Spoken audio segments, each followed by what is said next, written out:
Hello everyone, welcome back to my channel friends. आज की video में हम paper 2 C TET UP TET के लिए एनसीईआरटी की सीरीज शुरू करेंगे। और सबसे पहले मैं क्लास 6 की हिस्ट्री से शुरू करूँगी।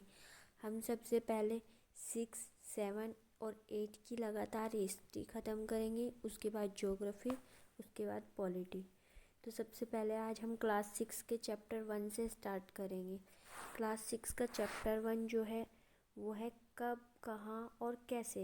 लेकिन फ्रेंड्स, मैं आप लोगों को एक बात बता दूं कि हमने इनमें इम्पोर्टेंट पॉइंट्स को ही शामिल किया और जितने ज़्यादा डिटेल में हो सकता है मैंने इनकी समरी को जो है लिखने की कोशिश की है। तो आप लोग ध्यान से देखिएगा, क्योंकि प्रीवियस ईयर में क्वेश्चन जो है इन्हीं पॉइंट से आए हुए हैं। यूपी टेट में थोड़ा फैक्ट बेस्ड क्वेश्चन जो है देखे गए हैं, जबकि सी टेट में थोड़े अंडरस्टैंडिंग लेवल के क्वेश्चन देखे गए हैं। उनमें जो स्टेटमेंट है वो एनसीईआरटी से जो कि तो उठ के आए हुए हैं। तो इस लेसन में जो सबसे पहला पॉइंट है वो ये है कि आरंभिक वर्षों से, यानी कि कई लाख वर्ष पहले से ही मानव जो है वो नर्मदा नदी के किनारे रहता आ रहा है।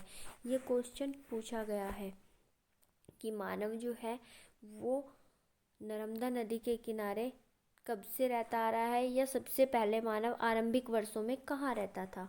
तो आरंभिक वर्षों में जो मानव है वो नर्मदा नदी के किनारे रहता था, और नर्मदा नदी के किनारे रहने वाले जो मानव थे वो कुशल संग्राहक और वनों की विशाल संपदा से परिचित थे। वे शिकार भी करते थे। ये पॉइंट आपको आरंभिक मानव के बारे में याद रखना है। इसके बाद जो पॉइंट आता है वो ये आता है कि 8000 वर्ष पूर्व मानव ने गेहूं और जौ का उत्पादन सुलेमान और किरथर की पहाड़ियों में किया। अब फ्रेंड्स, ये सुलेमान और किरथर की पहाड़ियाँ कहाँ पर है, ये क्वेश्चन भी जो है यूपी टेट में पूछा जा चुका है कि सुलेमान और किरथर की पहाड़ियाँ कहाँ पर हैं। तो ये जो पहाड़ियाँ हैं ये पाकिस्तान में हैं। ये पाकिस्तान के बलूचिस्तान प्रांत में स्थित है, और यहीं से मानव ने जो है गेहूं तथा जौ का उत्पादन 8000 वर्ष पूर्व शुरू किया था। और यहाँ पर जो मानव है वो पशुपालन भी किया करता था, और जो है ये लोग गांवों में रहते थे। इसके बाद जो नेक्स्ट पॉइंट है वो ये है कि कृषि का विकास जो है वो गारो, जो उत्तर पूर्वी भारत है वहाँ पर मेघालय में स्थित है। गारो, खासी और जैंतिया की पहाड़ियाँ वहीं का जिक्र है ये, और विंध्याचल पहाड़ियों में हुआ। इसके बाद जो है, हालांकि कृषि का विकास कई जगह पर हुआ, लेकिन जो कृषि का विकास सबसे ज़्यादा देखने को मिला वो यहीं पर मिला। सबसे पहले चावल विंध्याचल पर्वत के उत्तरी क्षेत्रों में उगाया गया। तो ये वो क्वेश्चन भी पूछा गया है कि निम्नलिखित में से कौन सा सत्य है, और कौन सा सत्य है में कि जो चावल है वो सबसे पहले विंध्याचल पर्वत के उत्तरी क्षेत्रों में उगाया गया था। इसके बाद फ्रेंड्स जो है ये 4700 वर्ष पहले, ये आज से 4700 वर्ष पहले है, ना कि ईसवी पूर्व। नगरों का जो आरंभ है वो सिंधु नदी के किनारे हुआ। बाद में 2500 वर्ष पूर्व गंगा तथा इसकी सहायक नदियों और समुद्री तटवर्ती इलाकों में भी नगरों का विकास हुआ, जिन्हें हम जनपद कहते हैं। जो जनपद हैं ये 2500 वर्ष पहले बने थे। ये हम आगे के चैप्टर्स में पढ़ेंगे। इसके बाद जो नेक्स्ट पॉइंट है वो ये है कि सोन तथा गंगा नदी के आसपास मगध जो है वो फला फूला था, और मगध जो है वर्तमान बिहार के स्थान पर था। मगध महाजनपद का अपने आप में बहुत इम्पोर्टेंस है, और उससे मल्टीपल टाइम क्वेश्चन बनते हैं। इसके बाद जो हमारा नेक्स्ट पॉइंट आता है वो भारत के बारे में आता है। भारत, हमारे देश को अंग्रेजी में इंडिया कहा जाता है, और इंडिया शब्द जो है वो इंडस से बना है, और इंडस संस्कृत में जिसका अर्थ है वो है सिंधु। इसके बाद जो है नेक्स्ट पॉइंट आता है, और नेक्स्ट पॉइंट ये है कि 2500 वर्ष पूर्व जो है वो ईरानियों ने सिंधु नदी को हिंदोज और यूनानियों ने इंदोज कहा था। ये मैचिंग में भी पूछा जा सकता है, या फिर ये पूछा जा सकता है कि जो ईरानी थे वो भारत को क्या कहते थे। तो ईरानी जो है वो सिंधु क्षेत्र को इंदोज और जो यूनानी थे वो इंदोस कहते थे और जो सिंधु थे वो हिंदोस कहते थे, और इसके पूर्वी भाग को उन्होंने इंडिया कहा।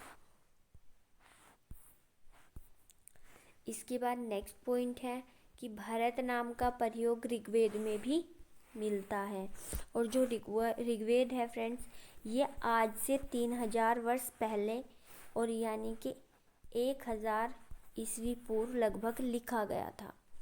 ठीक है फ्रेंड्स, ये क्वेश्चन भी पेपर में पूछा गया है। इसके बाद नेक्स्ट जो पॉइंट है वो ये है कि प्राचीन काल से ही पुस्तकों के हाथ से लिखी होने के कारण इन्हें पांडुलिपि कहा जाता है। तो ये भी पूछा गया है कि पांडुलिपि क्या है।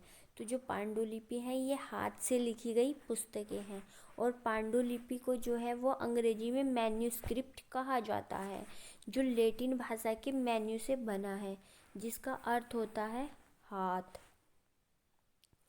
इसके बाद नेक्स्ट पॉइंट जो आता है वो आता है पांडुलिपि के बारे में ही, और इसमें बताया गया है कि जो पांडुलिपि है वो प्रायः ताड़पत्रों अथवा हिमालय के क्षेत्र में उगने वाले भुज पेड़ की छाल से तैयार भोजपत्रों पर लिखी जाती है।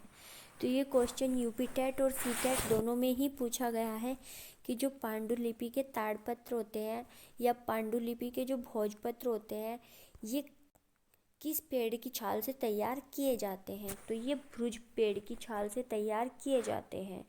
नेक्स्ट, इनमें से जो कुछ पांडुलिपि हैं ये कुछ कीड़ों द्वारा या तो खा ली गई हैं या कुछ अन्य कारणों से नष्ट हो गई हैं, परंतु ये आज भी कुछ मंदिरों और विहारों में उपलब्ध है।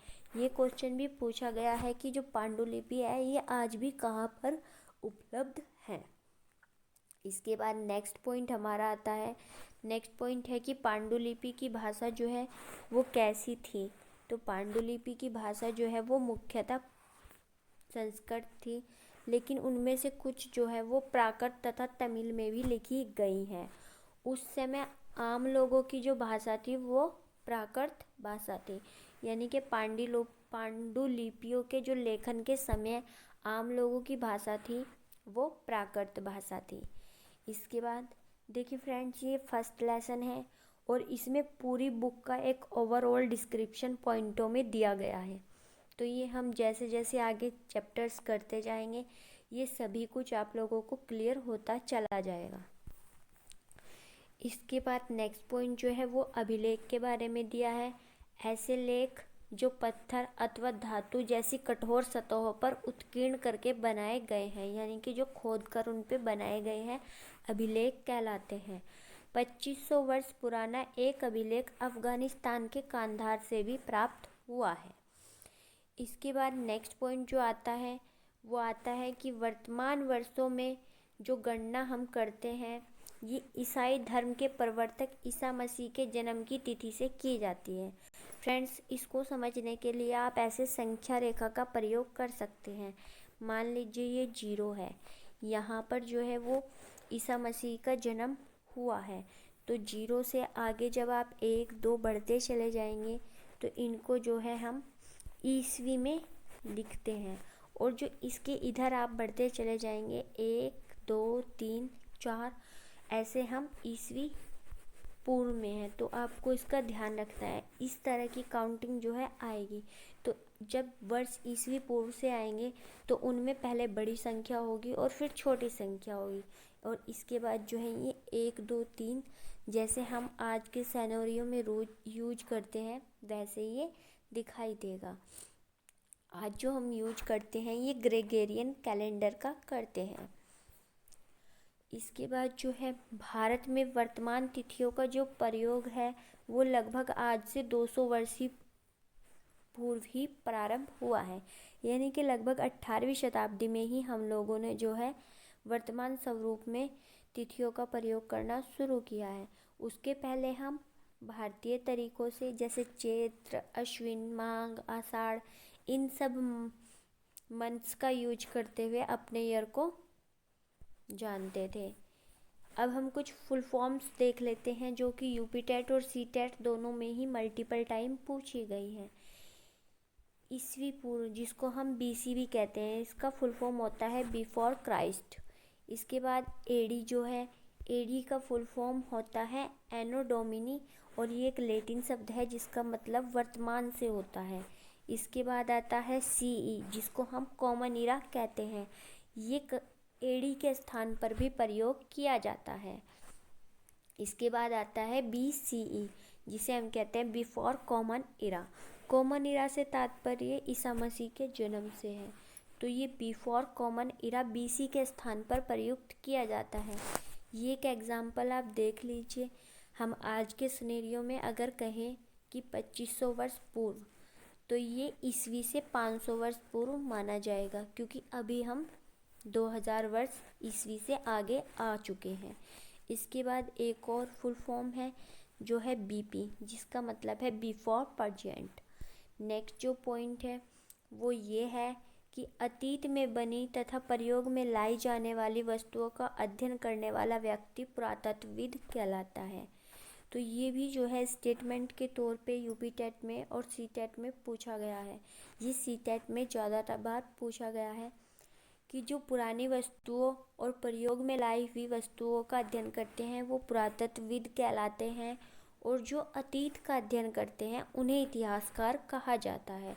इतिहासकार प्रायः पांडुलिपियों, अभिलेखों तथा पुरातत्व से जानकारियों के लिए स्रोत शब्द प्रयोग करते हैं। तो जो जानकारियाँ इतिहासकारों को पांडुलिपियों, अभिलेखों तथा पुरातत्व से प्राप्त होती हैं उनको ये लोग स्रोत कहते हैं। अज्ञात लिपियों को जानने की प्रसिद्ध कहानी जो है ये उत्तरी अफ्रीका के मिस्र देश से मिलती है। यानी कि जिन लिपियों को हम नहीं जान पाए हैं उनको हमें उत्तरी अफ्रीका के मिस्र देश ने सहायता की है जानने में, जो लगभग 5000 वर्ष पूर्व यहाँ राजा रानी रहते थे। इसके बाद जो नेक्स्ट पॉइंट है वो ये है कि मिस्र के जो उत्तरी तट पर रोसेट्टा नाम का कस्बा है, यहाँ से 3 भिन्न भिन्न भाषाओं और लिपियों में उत्कीर्ण पत्थर का लेख मिला है। यानी कि ये भी पूछा जा सकता है कि 3 भाषाओं में कहाँ पर जो है वो अभिलेख प्राप्त हुए हैं। तो 3 भाषाओं में अभिलेख जो है वो मिस्र के रोसेट्टा नामक कस्बे में मिले हैं, जिनमें से एक भाषा जो है वो यूनानी है और 2 प्रकार की जो है वो मिस्र लिपि है। इसके बाद नेक्स्ट पॉइंट जो है ये पूछा जा सकता है कि छोटे फ्रेम में दिखाए गए राजा रानी के नाम को जो है वो कारतूस कहा जाता है। और फ्रेंड्स ये आज के फर्स्ट चैप्टर का हमारा लास्ट पॉइंट था। तो फ्रेंड्स हमने आज क्लास 6 का फर्स्ट चैप्टर डिस्कस कर लिया है। इसके बाद हम सेकंड चैप्टर डिस्कस करेंगे और इसी तरह चैप्टर वाइज 1 बाय 1 हम एसएसटी के लिए कंप्लीट एनसीईआरटी जो है डिस्कस कर लेंगे। अगर आपको मेरा ये वीडियो पसंद आया है तो आप लाइक, शेयर और सब्सक्राइब कर सकते हैं। Thank you friends, thanks for watching.